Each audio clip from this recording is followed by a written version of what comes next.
We have two top stories tonight. First, new eruptions at the White House. President Trump is suggesting it's okay if other countries give him information to undermine his opponents. Top Democrats say he's inviting attempts to influence U.S. elections.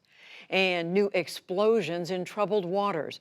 Attacks near the Persian Gulf have damaged a pair of oil tankers. The United States is blaming Iran. We will return to both stories right after the news summary.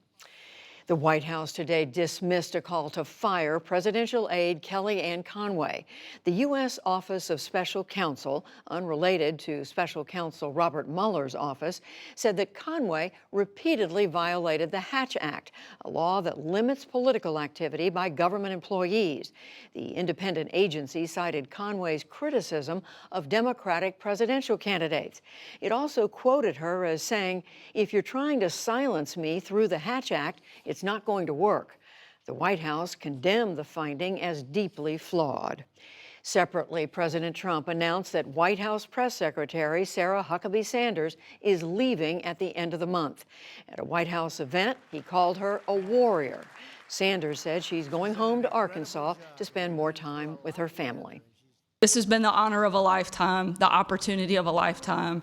I couldn't be prouder to have had the opportunity to serve my country and particularly to work for this president. In the meantime, I'm going to continue to be one of the most outspoken and loyal supporters of the president and his agenda. Sanders worked on the Trump campaign, joined the White House staff, and took over as press secretary in mid-2017. Her tenure was marked by the end of regular media briefings and questions about her credibility. In Hong Kong, there were smaller-scale protests today against extraditing criminal suspects to mainland China. Demonstrators sang protests against police use of tear gas and rubber bullets. The police, in turn, cleared barricades left by protesters after yesterday's violent clashes. Turkey today denied reports of a ceasefire in northwestern Syria. Instead, the Turks charged that Syrian forces deliberately attacked a Turkish outpost in Idlib province. Idlib is the last rebel-held province in Syria, but the Assad regime is pressing an offensive there over Turkey's objections. If the Syrian regime continues its attacks, we will do whatever is necessary. Nobody should doubt that. Russia and Iran, as guarantor countries, have to heap necessary pressure on the Syrian government to stop these attacks. As guarantor countries, they need to fulfill their responsibilities. More than 3 million Syrians have fled to Turkey during the Syrian civil war, and the Turks fear that fighting in Idlib will drive even more across the border. Conservative Party lawmakers in Britain began voting today for a new prime minister, and Boris Johnson emerged as the Tories' favorite. The former foreign secretary easily led the 10-candidate field after the first elimination round. Theresa May resigned as prime minister last week after failing to secure a deal for leaving the European Union. Back in this country, officials in Memphis, Tennessee appeal for calm after U.S. Marshals shot and killed a black man last night. They said he was wanted on multiple felony warrants and that they opened fire when he rammed his vehicle into theirs and pulled a gun. The killing triggered angry clashes with police that injured 25 officers and prompted a warning to the public. We should all wait and make sure that we know exactly what happened before we spread misinformation or we jump to conclusions. But, you know, the Memphis Police Department, we've been very supportive of protests, but we will not allow any acts of violence. The suspect's father said that his son was shot as many as 20 times. Officials said they could not confirm that number. The wife of California Congressman Duncan Hunter pled guilty today to spending $250,000 in campaign funds on a lavish lifestyle. Margaret Hunter entered the plea to a single corruption count in federal court in San Diego. It could set the stage for her to testify against her husband.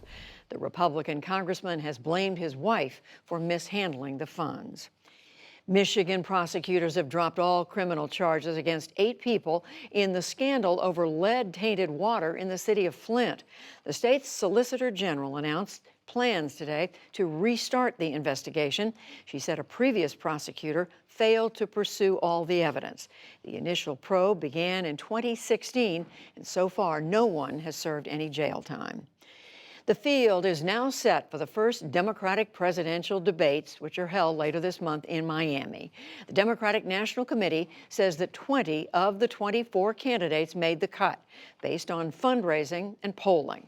Those left out are Montana Governor Steve Bullock, Massachusetts Congressman Seth Moulton, Wayne Messam, who's the mayor of Miramar, Florida, and former Alaska Senator Mike Gravel.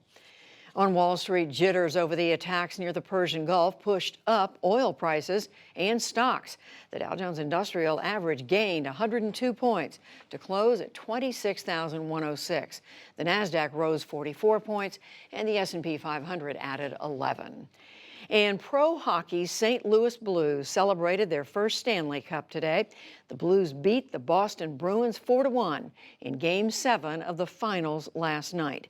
The victory came just 5 months after they were in last place. It also gave their fans something to cheer after 52 years of waiting. Congratulations. Still to come on the NewsHour, the president said he'd accept information from foreign governments on American political opponents. Tensions rise in the Persian Gulf after 2 oil tankers are damaged in suspected attacks. One-on-one with Democratic presidential candidate Beto O'Rourke, and much more.